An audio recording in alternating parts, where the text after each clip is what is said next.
Hello, everyone, and welcome back to SALT Talks. My name is John Darcy. I'm the managing director of SALT, which is a global thought leadership forum at the intersection of finance, technology, and public policy. SALT Talks are a digital interview series that we launched during the work from home period with leading investors, creators, and thinkers. And what we're really trying to do during SALT Talks is replicate the experience that we provided our Global SALT Conference series, which we were looking forward to welcoming today's guest to that conference in May. Unfortunately, it had to be canceled, but we have a consolation prize today, having him on a great SALT Talk. So we're very much looking forward to that. But really, our goal here is to provide a window into the minds of subject matter experts, as well as to provide a platform for what we think are big ideas that are shaping the future. And we're very excited today to welcome General H.R. McMaster to SALT Talks. General McMaster is the Fouad and Michelle Ajami Senior Fellow at the Hoover Institution at Stanford University. He's a native of Philadelphia, Pennsylvania. He graduated from the United States Military Academy in 1984. He served as an Army officer for 34 years and retired as a lieutenant general in 2018. He remained on active duty while serving as the 26th Assistant to the President for National Security Affairs within the Trump administration. He also taught history at West Point and holds a PhD in history from the University of North Carolina at Chapel Hill, which is where I grew up. Go Tar Heels. He's also the author of his most recent book, Battlegrounds, which is a groundbreaking assessment of America's place in the world, drawing from his long engagement with all the issues that he talks about in the book, including 34 years of service in the U.S. Army, with multiple tours of duty in battlegrounds overseas, and his 13 months as National Security Advisor in the Trump White House. A reminder, if you have any questions for General McMaster during today's SALT Talk, you can enter them in the Q&A box at the bottom of your video screen. And hosting today's talk is Skybridge founder and managing partner Anthony Scaramucci, who also served briefly in the Trump administration along with General McMaster. A funny story about that before we get started. General McMaster is a very nice guy. And so when Anthony came and joined the Trump administration, he said, "Anthony, I want to throw you a welcome party." 11 days later, that welcome party still hadn't taken place. So General McMaster asked Anthony, he said, "What are we going to do about the party, Anthony? Maybe we'll just turn it into a farewell party." And that's what they did. So General McMaster and his wife were very gracious in welcoming and saying thank you to Anthony for his brief tenure in the White House. But with that, I'll turn it over to Anthony for the interview. HR, is that like a fun way to start the interview? I mean, is this guy unbelievable? Okay, he's getting his 2-week notice. Okay, today at 4 p.m. Is that nice? But in all seriousness, that was one of the more fun moments of my short-lived career, eating those hamburgers in your backyard. I think we were at Fort McNair. Isn't that correct? Yeah, sir? absolutely. All right. So that was a lot of fun for me. That's a lesson for all the young people out there. You got to turn lemons into lemonade. If you get fired from the White House after 11 days, you better have a friend in General McMaster who's going to serve you beer when you need the beer. Okay. So let's go right to the top of your life, because I think this is super important part of your story. Then I obviously want to delve into our nation's national security and some of your thoughts and opinions on our country, our amazing country. But you went to the United States Military Academy at West Point. Why did you do that? What gave you that inclination? Well, I'll tell you, Anthony, ever since my earliest memory, I wanted to serve in the Army, right? And it was a combination of, I think, both my mom and my dad. My mom was a teacher and an educator. And I became a voracious reader of history from a really young age, reading the juvenile books on biographies and so forth. And then my father, he fought in the Korean War. He enlisted at the age of 17 to fight in Korea, and then he stayed in the reserves. And so I would see him in his uniform, going to Germantown, the Germantown neighborhood of Philadelphia, where the Army Reserve Infantry Unit was, where he was a first sergeant, and then later a company commander after he got a direct commission. So I always wanted to lead soldiers. I wanted to be part of a unit that was committed to a mission bigger than themselves, where we can build teams. I grew up playing sports. I think that fostering the kind of teamwork and the cohesion within a military unit, and then be able to operate together in tough conditions and overcome challenges for a righteous cause. I mean, you can't beat that. And so I really was grateful for the opportunity to go to West Point and obviously to serve in the Army for 34 years. So let me hold up the book. I'm not one for self-promotion or for other people's promotion, right? I'm a very low key and somewhat shy guy. But let me hold up the book, okay? And there is the book. You look like one mean, tough son of a bitch on the book, okay? But Katie and I and your daughters know that you're like a little teddy bear. But look, there you are on the book, looking great. Why did you write the book? You also had another best-selling book called The Dereliction of a Duty.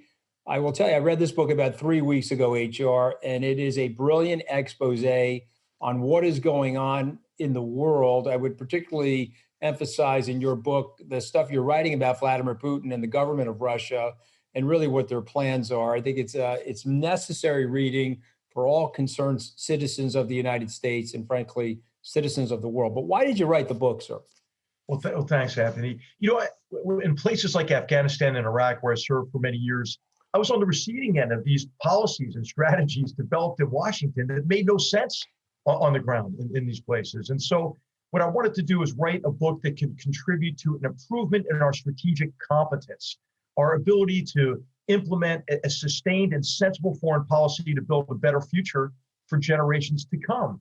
And what I argue in the book, one of the themes in the book, Anthony, is this idea of strategic narcissism, that we tend to define the world only in relation to us and assume that what we do is going to be decisive to achieving a favorable outcome, or what we decide not to do. And what we don't do is we don't consider the agency, the influence, the authorship over the future that the other has, especially our rivals, our enemies, and our adversaries. And so it's an argument for us to compete more effectively, to improve our strategic competence, but in so doing as well, Anthony, to restore our confidence in who we are as a people. This is one of our big vulnerabilities these days, I think, is how divided we are and how vitriolic this partisan discourse is, especially this election year, but it's been this way for years.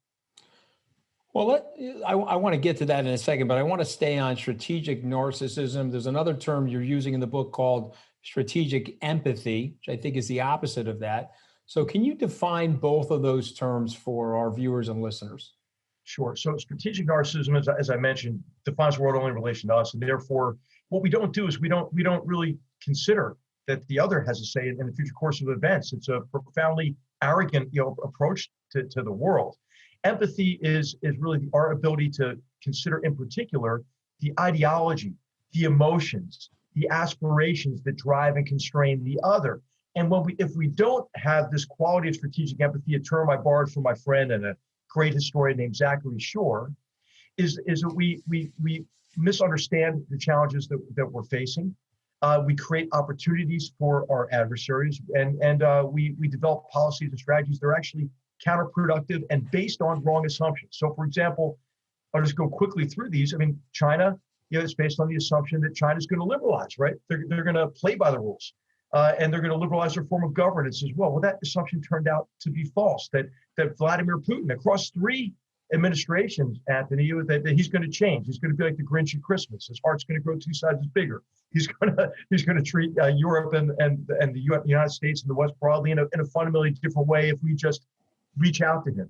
Iran, if we just conciliate the Iranian regime and welcome them in to the international community, they'll stop their 44-decade-long proxy war, against the great Satan, us, the little Satan, Israel, and the Arab monarchies. I can go on, but if there's a organization to the book, it's to try to understand how the past produced the present as the best way to project into the future, to examine the assumptions on which our policies and strategies have been based, scrutinize them, test them, and then come up with a more full understanding of the challenge we're facing and make some recommendations.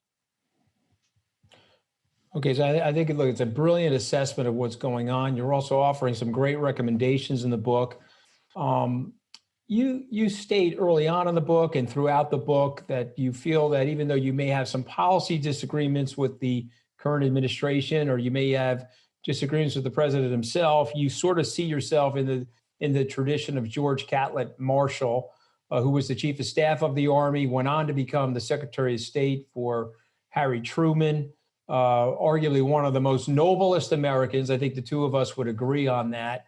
And he sort of had this theory of staying out of the political fray, which was consistent with what George Washington said long ago. And so I was just wondering if you could talk a little bit about that, because I know in your interviews you sort of push aside some of the more polemical discussion, the political elements of that. Tell us why. Well, I mean, you and I have talked about this. Actually, first, I get your advice on this as well. I really think that our military has to stay out of politics, right? And as a serving officer, as National Security Advisor, I did my duty to as best as I could for the 5th Commander-in-Chief under whom I served since I entered West Point.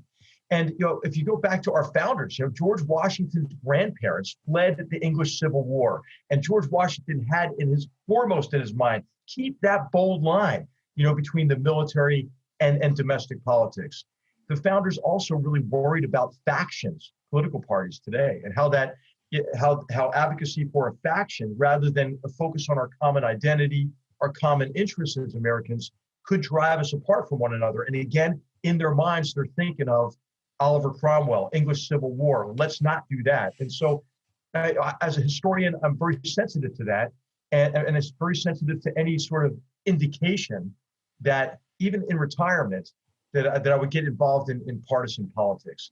I think it's important to keep the bold line in place. And also, Anthony, I think that, what America didn't need at this stage is like another tell-all book, about the Trump administration. The problems, as you know, and the challenges we're facing, they're bigger than any one person. They're bigger than even the president. And of course, we don't live in a monarchy. And so what I'm hoping is that people will read the book, think about it, have respectful discussions about the challenges we're facing.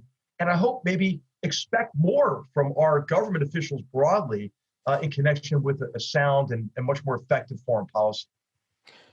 So listen, we agree intellectually on that, but we also have talked about another great General Cincinnatus. And so for those on the call that don't remember General Cincinnatus, he was a great Roman general during the time of the Republic, and he was up on his farm, and he was asked to come down to Rome to put down the insurrection.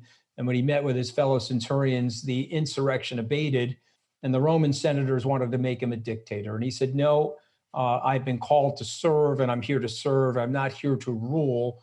I'm going back to my farm. And obviously, George Washington asserted that many times. Our city, great city, Cincinnati, is named after him. And so you have some of your colleagues, Admiral McCraven, General Mattis, General Kelly. Just the great irony there, HR, as you know, he fired me pretty swiftly, but him and I have become personal friends. It just goes to show you never hold a grudge. But all three of them have spoken out in different ways about President Trump. And so I'm going to ask you this question. It's June 1st. The president's clearing Lafayette Square. He's using the military to do that. And then he's there with a photo op. Obviously, General Milley didn't like that. He had to speak out about it. Secretary Esper didn't like that. And General Mattis wrote about it in the Atlantic magazine, saying that this was a misuse of the military, and he felt that the president was a threat to the Constitution. I asked John Kelly on a SALT talk like this if he agreed with General Mattis. Do you agree with General Mattis, General McMaster? I have made the choice, Anthony, not to criticize the president, Vice President Biden, anybody personally.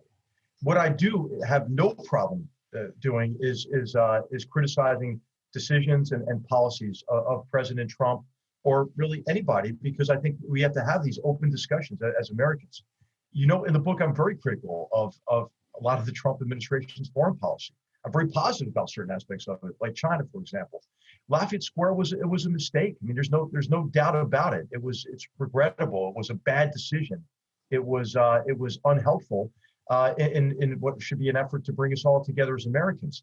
But what's happening, Anthony, is okay, that's bad. And then the reaction to it can be just as bad, right? I mean, the suggestion, for example, that the Joint Chiefs of Staff will have a role in a presidential transition that was made by Vice President Biden and others. I mean, that's irresponsible as well. I mean, the great thing about our Constitution is the executive branch has no say in the transition, and our founders were brilliant, I think, in connection with anticipating what could go wrong. One of the things that could go wrong is the military getting involved in politics. That would be terrible. Another thing that would be terrible would be the military getting involved in transition, or the executive, the sitting president, having a say. Who has a say? The American people have a say. And then also the Congress and the judiciary. The executive branch plays no role. Well, the country's 244 years old. We've had 200 years of presidential transition of power, right? We'll take it back to 1800. We've always had a peaceful transition of power. It's a remarkable thing about the American experiment where the losers in the election are willing to be ruled by or served by the winners in the election. So the president has said that it's not 100% sanctified in his mind that he would accept a peaceful transfer of power. He's quite dismissive about it when he's asked about it. How do you feel about that? Do you have an opinion about that, sir?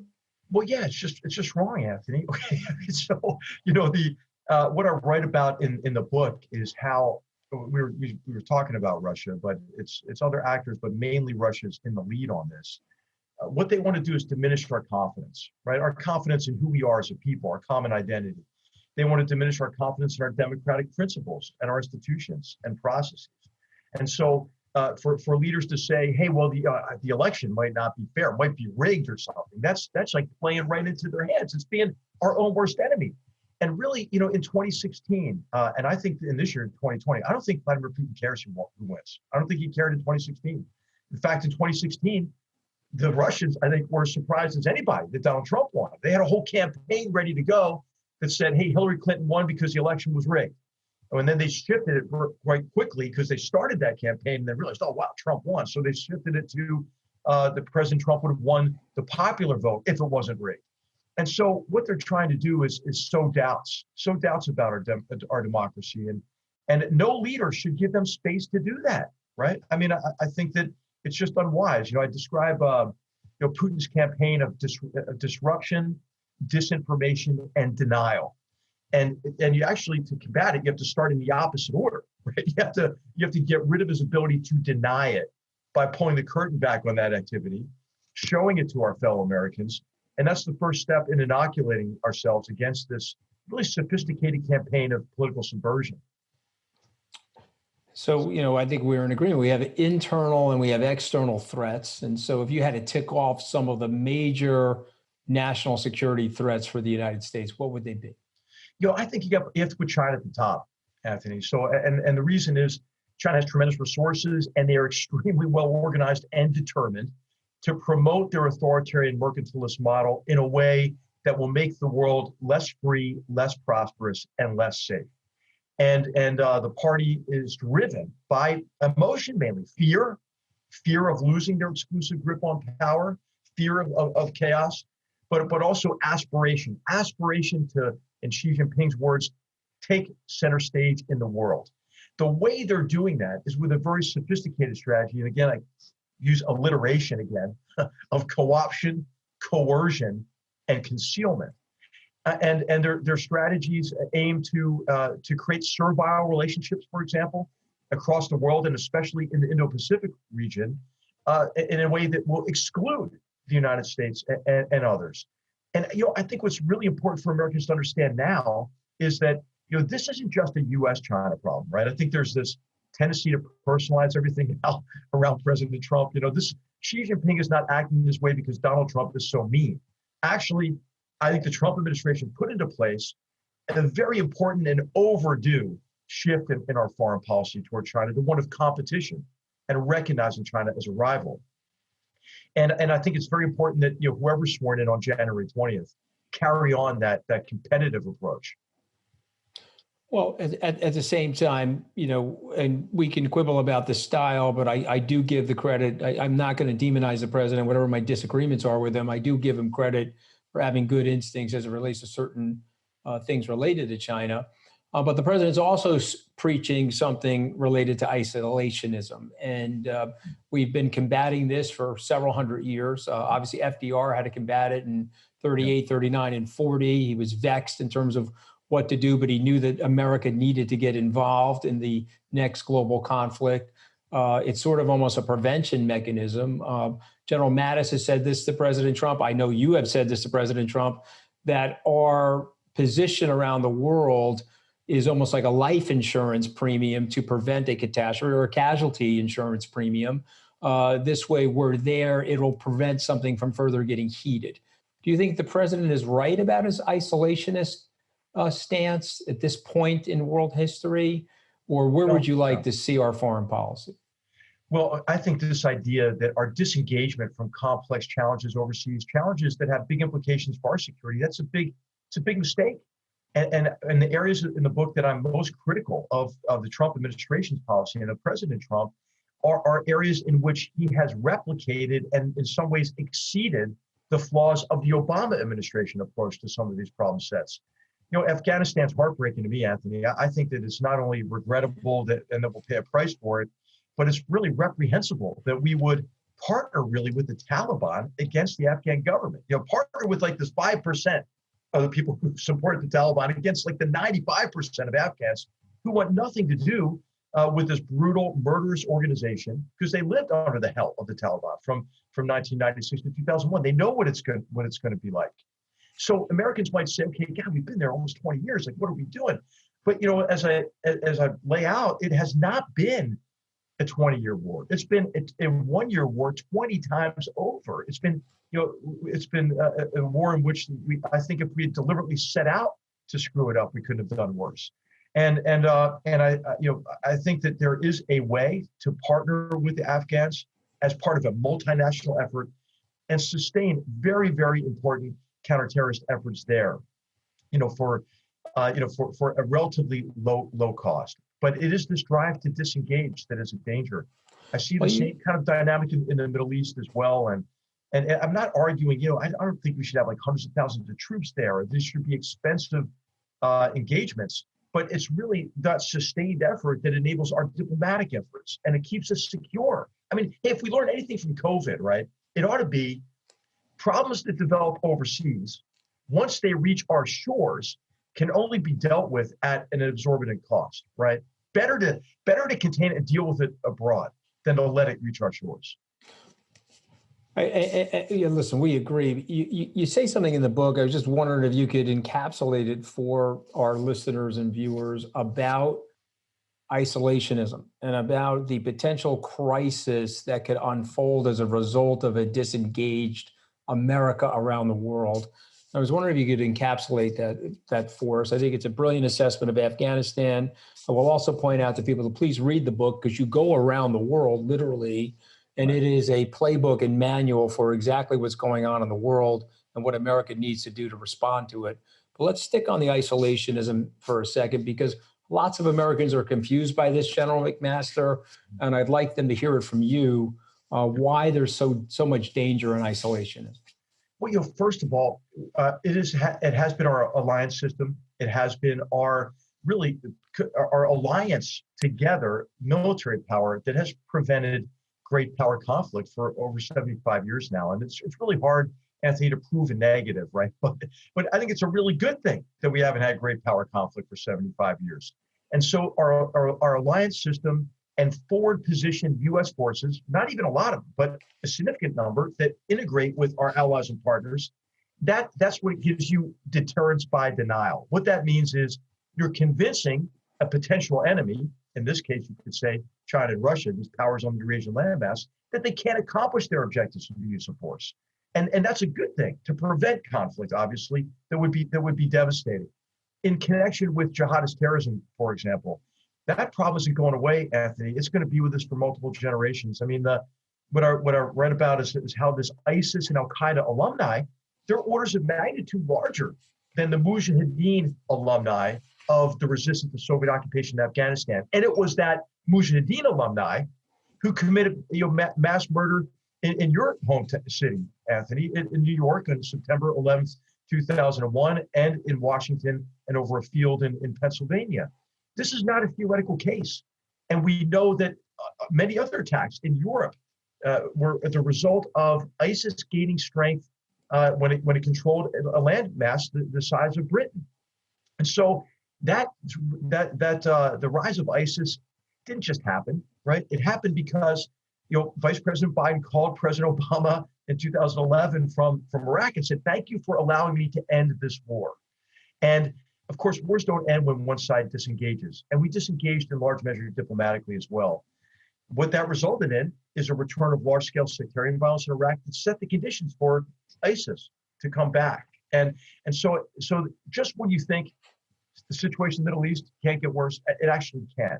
And it's our sustained engagement there that can create opportunities. Opportunities, I think, such as those that you see now with the Abraham Accords, opportunities to isolate Iran, who is pouring fuel on this destructive sectarian civil war and exacerbating the humanitarian crisis associated with it. Listen, I was in Iraq, in Baghdad in January 2011. Arab Spring, as you remember, was bubbling up. General Austin, you remember General Lloyd Austin? Sure.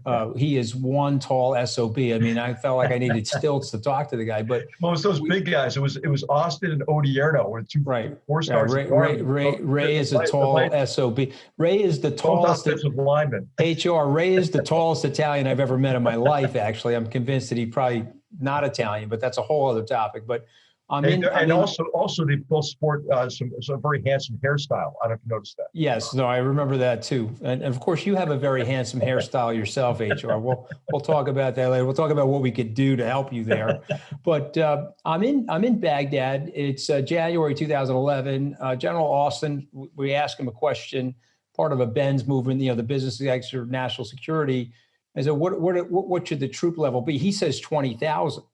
The Obama administration takes it down to 0. He says, oh, God forbid you can't do that because it'll lead to the rise of Daesh, also known as ISIS. So it plays right into what you're saying in the book, and it confirms that we need to depoliticize some of this stuff. But again, the American people, they need to be educated about this. And once they are, I think they'll help. I think they'll be reaching a consensus decision closer to where you are.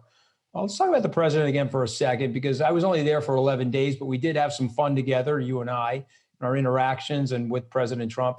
How would you describe to the average person your interactions with the president in discussing national security? Did he have a worldview? Was he being educated by your worldview? Was there a level of dogmatism, or was there a level of flexibility? How would you describe those interactions? Well, Anthony, as you know, he's kind of reflexively contrarian. This was part of his style, and of course, as a national security advisor, it's a unique position. It's a position of privilege and confidence because. Okay, but I'm gonna stop you there, because that was like some serious military language there with the reflexively contrarian. So let me just stop you, because basically what you're saying is you tell him something and he'd want to do the exact opposite, which is quote unquote reflexively contrarian. And so I just try to figure out what is that all about with the president. But go ahead. Reflexively contrarian. He questions conventional wisdom, right? If you come in with a shiny course of action, right, and you say, hey, everybody agrees, this is the perfect thing for you to do. This is what you should do. That's not going to work, right? I mean, so what I realized is, I could come up with the perfect process, the perfect course of action. We could do it, not me personally, but I could facilitate that from across the departments and agencies. But what we needed to do, I felt, and I think this is true for any president, actually, Anthony, is I owed him multiple options, right? I needed to give him a say in determining his foreign policy agenda and putting into place his policies and strategies. And Anthony, I mean, I was only there for 13 months, obviously. I can only speak to those months I was there. I think it worked in those 13 months. That approach of giving multiple options, because what that allows you to do is to use what are our goals? What are our objectives as a way to evaluate those courses of action? And you can assess them based on the degree to which they advance your interests, the degree of cost, the degree of risk, and so forth. And I think that produced good results in connection with the national security strategy, but also, as I mentioned, big shifts in foreign policy, on Iran and China and it could go on, even Venezuela, Cuba. But that process worked. No, I don't know what happened after I left. I mean, I'm not in a position to judge it, but I think one of my lessons from writing about the Vietnam period was that it was a disservice to Lyndon Johnson to tell Lyndon Johnson what Lyndon Johnson wanted to hear. And I was determined, that I would not do that because it would be a disservice to the president and the country. And, I think that's one of the aspects of how I approach my job that that may have limited my shelf life, which I was at peace with. I mean, it was, when I took the job, Anthony, I decided I was going to retire out of that job. It was in many ways a bonus round for me. In 2017, I was thinking about retiring from active duty in 2017. So when I had this opportunity to continue serving as new president, as national security advisor, I decided at that moment, when I'm done, I'm done, and it's time for me to retire from our Army as well. Well, it was also a bonus round for me, General. It was a little shorter bonus round. I'd have to calculate the number of mooches 13 months actually is. I have two last questions. I'm going to turn it over to John Darcy for questions from our audience. But you write about in the book these stationary islands that are being manufactured in the South China Sea and parts of the Far Eastern Pacific by the Chinese government. It's sort of an encroachment on international waters. It could even be an encroachment on Japanese territory and other sovereigns in Asia. How serious should we be taking that threat? And what do you think that means for the U.S. in terms of its national security? Yeah, Anthony, we should take it very seriously because I believe Xi Jinping thinks he's winning right now. You know, he looks at us, he looks at the divisions in our society, sparked in large measure, by the murder of George Floyd. He looks at our vitriolic partisan, environment that we're in, the crises of a pandemic and the recession associated with it. And he's a dictator. He's probably in an echo chamber saying, "Hey, you're on top. You're doing well." And he already believed that he had only a fleeting window of opportunity to realize the China dream, to take center stage. And what you're seeing is aggression in the South China Sea, as you mentioned, where he's destroyed complete ecosystems, by the way, to build these islands and militarize them. And if he succeeds, it will be the largest land grab, so to speak, in history. But what he's also doing, he's also passing a national security law that is repressing human freedom in Hong Kong. He is engaged in a campaign of cultural genocide in Xinjiang. I mean, Uyghur birth rates are down 60%. It's abhorrent what's happening, as over 1 million people are now crammed into concentration camps. And last week, Xi Jinping says, "Hey, I'm building some additions onto those concentration camps. I'm going to put more people in there for re-education." But then you look at COVID-19, wolf warrior diplomacy, bludgeoning Indian soldiers to death on the Himalayan frontier, the threats toward Taiwan, the threats toward Japan. It is a flashpoint. I think Taiwan's a flashpoint, the South China Sea. And what I think all this shows you, not to mention massive cyber attacks, right, is against us and against medical research facilities in the middle of a pandemic. This shows you, hey, this isn't a U.S.-China problem. This is a free world China problem. And it's time for us to really focus on this threat and do our best to deter further aggression and convince the Chinese Communist Party leadership, hey, you need to change your behavior or we're going to have to impose unacceptable costs on you economically, and in particular. I think it's a very dour but realistic assessment of what's going on. You write a lot about it in the book. I encourage everybody to read the book. My last question, and we're going to turn it over. You've got a great reading list. There are philosophers, scholars, military men, academics. There may even be a few hedge fund managers on your reading list. Tell me who's influenced you the most in your career and your thought process. Yeah, so I mean, a lot of people across my career. When I was my mom, first of all, in terms of her, she instilled in me a sense of history. I think the intellectual curiosity that I carried with me across my life. I mean, I rated that this book is a continuation of my self-education in many ways. I would say it's my Italian mom, Anthony, by the way, and then I mean, football coach / history. That's one of the parts I like about you, HR. I just want to point that out. So my history, my football coach and who's also my history teacher in high school. My sponsors at West Point, both of whom were in the history department. One was also one of my rugby coaches at West Point, and also a historian of U.S. diplomatic history. They all inspired me. Casey Brower, who was the head of the history department at West Point, he helped me pick my topic on Vietnam. I had great professors at UNC Chapel Hill. Dick Cohn, who's a wonderful man, was my advisor. The late Don Higginbotham, what a great guy. Anthony, you would love this guy. He had a great sense of humor and was a great historian. After I finished my exams, he said, "Congratulations, you now know more history than you will ever know."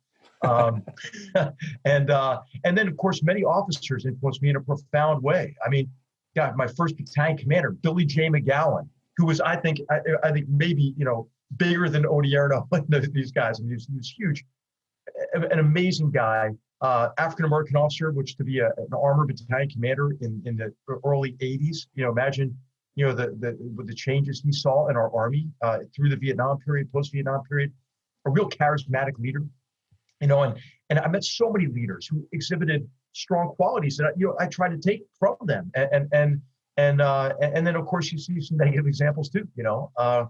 I would say that across my career, John Abizaid, who's our ambassador to Saudi Arabia now, that guy was great to me.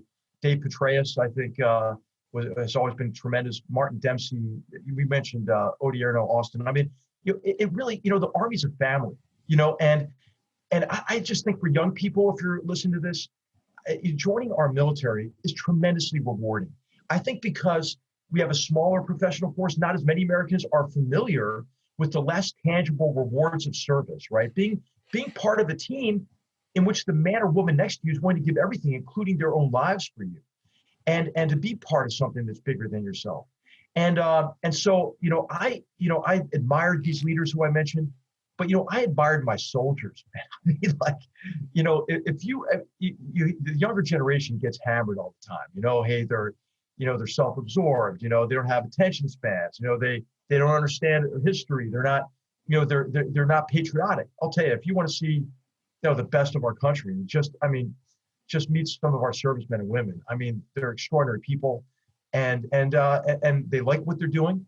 They're bound together by an ethos of self-sacrifice and honor, and a sense of duty to one another and to our country. And so, we began talking earlier about the dangers of associating the military with political parties. We should never do that, and we should never associate the military with any kind of sub-identity in our country. I mean, when you're in combat, and you've got bullets coming your way, you're not checking skin color, you're not checking religion or sexual orientation of the man or woman next to you, right? You're fighting together, right? And I think it's just a lesson we can learn these days, as divided as it seems we've become. I think it's a real lesson about the American military. I also think it's a lesson why the military is still considered one of the more trusted and more sacred institutions in our country. So I admire and appreciate all that, General. I'm going to turn it over to John. We've got 5 or 6 minutes left to go in our SALT talk, and he wants to pepper you with some questions. And in light of General McMaster's comments about, how in the military there's a sense of cohesion that maybe doesn't exist in society and politics today, there's an organization called With Honor, General, that I don't know if you've ever been involved with, but Rai Barkat, who founded it, is a friend of ours. I know Rai. It's a great organization. Absolutely. Yeah, bringing more military men and women into the political realm, because when you get people who served beside each other in the battlefield, serving next to each other in the legislative branch of the government, right, you find a more collective purpose than you would otherwise, where today they're at each other's throats. So we always like to plug With Honor. Go donate. They support House races with veterans running in local districts. So we encourage everybody to support. And you have to propose bipartisan legislation as part of the covenant you sign. It's a great. Rai's done a great job with it. I really, thanks for bringing it up, John. Yeah, absolutely. So we talked earlier about how there's external threats and then there's internal threats. And what Russia has really done is tried to sow internal threats in our society. And they've frankly been pretty successful at it. The FBI recently foiled a plot from some sort of white supremacist militia groups to kidnap the governor of Michigan. They reportedly also were planning to kidnap the governor of Virginia potentially, or we're talking about plans to do so. How do we fix that problem? Let's say Trump's gone, whether it's in 4 years or it's in 4 months or whatever it may be until inauguration day. How do we fix that problem? And how do we fight back against Russian or another country's disinformation aimed to sow internal division? Which I think the first thing we have to recognize is we have to take this very seriously, this polarization in our society. On all extremes, right? And what I think it's important to recognize is Russians don't create these divisions, right? We create the divisions, and they exploit those divisions. Russia's efforts to divide us on issues of race, I mean, the Soviet Unions go back to the 1920s. But hey, now they have new tools available. They have social media that already, by the algorithms that dominate social media, drive us further and further apart from each other because the companies seek more and more advertising revenue, which is more and more clicks, which is, hey, let me show you some more extreme, even more extreme content to get you to click even more. And then we have the issues of polarization of our political elites and our media. Like, how did it become this way, where if you lean in one direction politically, you watch one cable news station, you lean the other direction, you watch another one? I mean, we just had a presidential, town halls yesterday on two separate networks. Some people, aren't hearing both sides. They're not hearing a civil, meaningful debate. And I think that even our mainstream media, is, they're kind of destroying themselves, right, over either support for or hatred for, Donald Trump or something. I mean, it's crazy what's happened. And so we all have to come together as Americans and be part of the solution for this. And I think we have to be intolerant of extremists, like those that were plotting against the governor. I mean, and we have to recognize, though, that our work's not going to be done easily here. That kind of extreme view is based on ignorance, I believe, fundamentally. Ignorance of our history and who we are, ignorance of our democratic process, and ignorance of their fellow Americans, right? These are people who hate because they don't even know, the people who are the object of their hatred. So, I just think we have to do everything we can, in our communities, in universities, in schools, in athletic organizations. Hey, let's get people together.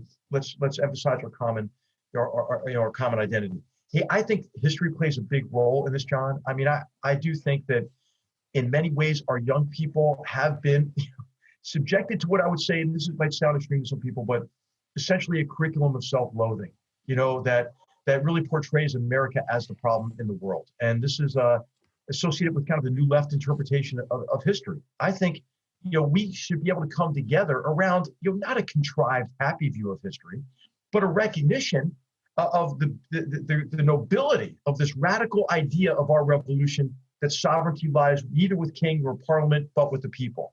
We could also be disappointed, though, that that our Bill of Rights and the unalienable rights in our Declaration of Independence did not apply to all Americans. And it was only until our most destructive war that 4 million people were emancipated from slavery.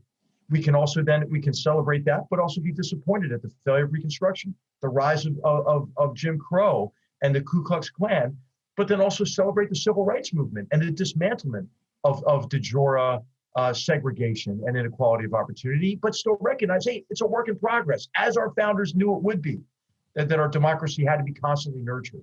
So I just think, in Battlegrounds, I quote Richard Rorty, a philosopher, and who said that that national pride is to nations what self-respect is to individuals, a necessary ingredient for self-improvement, right? And I think in many ways we have to make a concerted effort to come together as Americans and restore pride in who we are. Well, General, we're going to leave it there. Thank you so much for taking the time to talk to us. Again, this is another interview we feel like could have gone on for another 3 hours, and we apologize to everybody who asked questions that we weren't necessarily able to get to, but you offered such a sweeping, great analysis of everything going on domestically and in terms of our foreign policy. We're very grateful for your time. Anthony, you have a final word for General McMaster. And thank you so much for being nice to Anthony and giving him that nice farewell party when he didn't last longer than a carton of milk in the White House. The guy's getting fired, General. I just want to make sure, just say hello to him. Maybe you'll see him out at the Hoover Institute, okay? But I just want to know if you're going to use the same picture when the children's version of the book comes out, okay? Just a little intimidating there, General, okay? You may want to tone it down for the kids, okay? But, I'll work on it. I'll work on my softer side. All right, but in all seriousness, sir, thank you so much. We got to get you to one of our live events, hopefully soon, once the pandemic ends. My regards to the family, General, and we'll see you after the election, I hope. Thanks so much, and thanks for this great forum, too. Thanks, Anthony. Take care. Great to have you on, sir.